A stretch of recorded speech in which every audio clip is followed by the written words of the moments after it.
Okay, this is Simon Stevens from Empire Paintball, and I'm going to take you through the functionality of the LTD system. Now I've just installed some new batteries, so I'm going to turn it on. Now you turn it on by pushing the middle button and holding it. Now the LEDs on this side will scroll up. If you release the button before it scrolls all of the LEDs up, the loader will not turn on. That's to stop you from accidentally turning the loader on inside your bag. You have to push and hold it. So watch the LEDs over here. Push and hold the power button. 1, 2, 3, 4, 5. Release it, the loader's on. In my previous video when I turned the loader on, you saw that those LEDs were red. That meant that I had to change the batteries. When I just turned it on, the batteries were green, so obviously the batteries are good. Every time you turn the loader on, you will immediately see what the battery level is, so you tell if your batteries are good or not, so you'll never be stuck with bad batteries in a game. Red, change the batteries immediately. Amber means you're okay for a little while, but you should think about changing them as soon as possible. And green means you're good to play. Anytime when the loader's on, you can also push the two top buttons and get a battery status. So there they went green. My batteries are all good. Now what I did when I turned the loader on is I come on in the same configuration as when it was last turned off. Now in this configuration you can see that the blue LED under eyes is lit up, which means that it's using eyes. So it'll use eyes to feed. If I push the button again, I change configurations.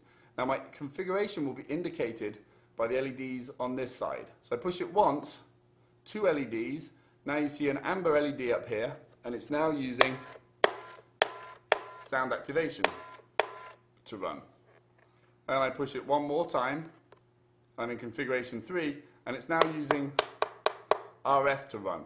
It will only run if it gets an RF signal. And you can scroll through those configurations as many times as you like, simply by just pushing the power button quickly. Now I'm back into eye systems. You see it's running continuously looking for balls. There's no balls in there, so it'll keep running for a while until eventually it will time out. It times out after about 5 seconds, I think it is. Okay? So that's what configurations is. Now your configurations, when they come out of the box, you get eyes, sound and RF as 3 different activations, but all of the speeds and the forces are exactly the same. You can change those very easily by going into programming mode and changing the settings. And you change them for each configuration. When you go into programming mode, you will change the settings for that specific mode. Going into programming mode is very easy. You push the top and the bottom button at the same time. The LEDs scroll up in blue. Now we're in programming mode. In this configuration, you see my speed is set to 3, and I'm going to bring that down, set it to 1. I'm going to set my torque down to 1 as well. It says I'm on eye sensitivity 3. What I'm actually going to do is go into sound activation, and I'm going to put sound activation to the maximum so I can do a demonstration for you. It shows me that RF, there's no LEDs lit, RF is off. And I can just keep pushing that middle button to scroll through each of those settings and verify what they are. And obviously you see now that I've turned sound activation on, the eyes have automatically turned off. Okay, so that's configuration 1. I exit programming mode by pushing the top and the bottom buttons at the same time.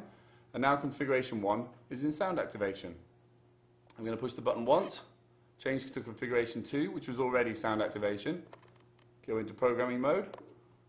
And now it's set to 3 on the speed, 3 on the torque, eyes are off, sound is on. I'm just going to put it up for maximum sensitivity for my demonstration, and RF is off. So that's good. I push both buttons and I exit programming mode.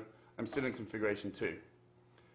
Push the power button one more time. Now I'm in configuration 3, which is RF.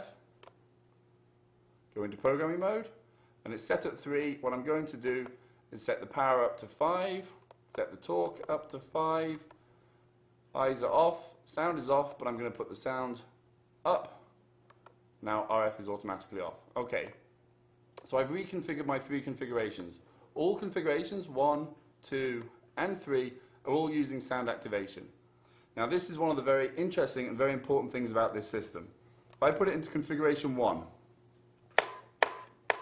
hopefully you can see there, it's just moving very slowly and very gently. So I've set the loader to be as gentle and delicate as possible.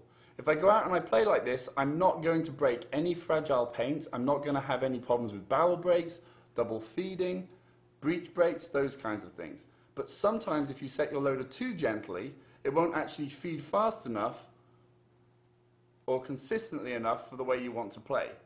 If you go out and you set the loader very gently normally, there's nothing you can do till you come back in and you change all of your settings. With the LTD, you simply push that button one time, goes into configuration 2, and now you should be able to see it's spinning harder and faster. And again, if that wasn't enough, I go to configuration 3, and it's set to maximum settings. I'm not going to have any problems. So you can actually do this while you're playing. You can have configuration 1 set to be very gently. Oh dear, it's not enough. I need more power, more speed. Go up a setting. Go up a setting again. Go to very, very fast. This is extremely important and is a huge breakthrough in being able to set your loaders to run the most fragile paint possible, and it'll give you a huge competitive advantage if you're playing in tournaments or even if you're just using poor quality paint. You'll make sure you have less barrel breaks, breech breaks, and breaks in the loader. Okay, what we also have, some basic functionality that I missed addressing right at the beginning, is you have your forwards button. You push, it's just going to run the loader in forwards. Push it quickly, and it will run.